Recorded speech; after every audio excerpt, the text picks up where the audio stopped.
Could cross-party Remain MPs be plotting to create a new anti-Brexit party?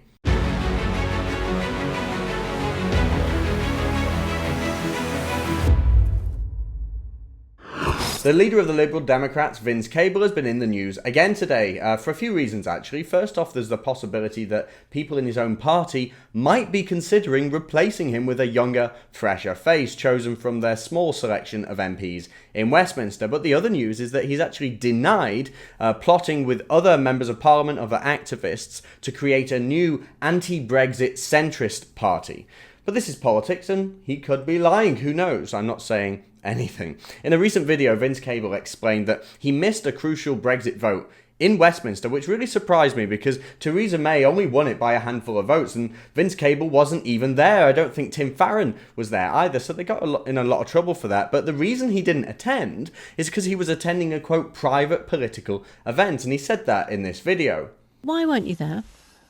Well, I think we're making a bit of a mountain out of a molehill. I think diary planning is difficult in an environment of chaos. I mean, as it happens, I had a confidential political meeting somewhere else. I think with the benefit of hindsight, obviously I should have been there.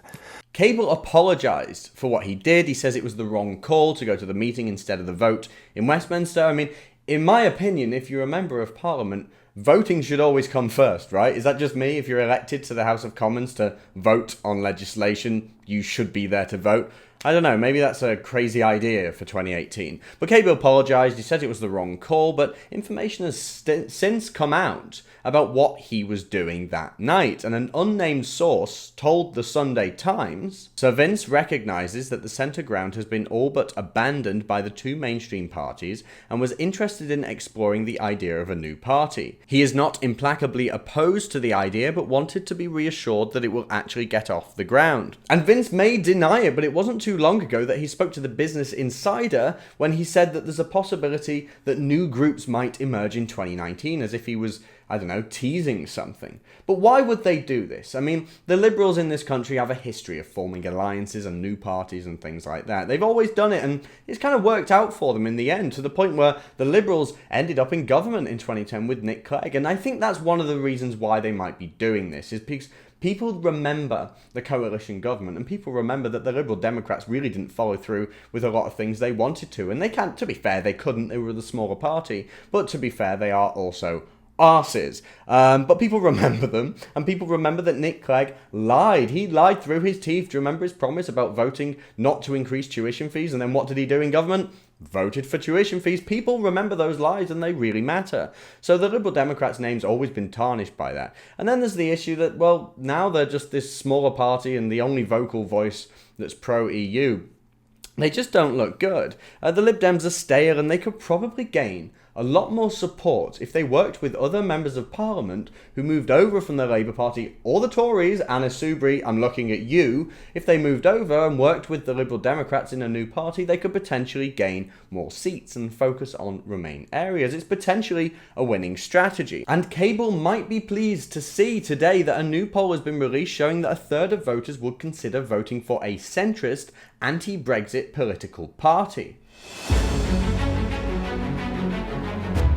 As a new poll reveals that a third of British voters would consider voting for a centrist political party that opposes Brexit, Vince Cable is accused of having met with other activists talking about the possibility of forming a new political party that's centrist and anti-Brexit. Now, the Lib Dems, they're stale, they're boring, and people remember their lies. So the idea of working with other MPs in a possible grand coalition of parties or a new political party is not completely out of the question. But I think the politicians are going to be sorely disappointed if they try and jump on the centrism bandwagon under the banner of a new centrist political party when they realise that centrism means something very different to the average voter. For Vince Cable, Anna Soubry, and a host of Labour MPs who might consider joining them on this endeavour, a centrist political party might have an open borders policy. But for the average voter, centrism simply means neither left nor right. It doesn't mean opening your borders.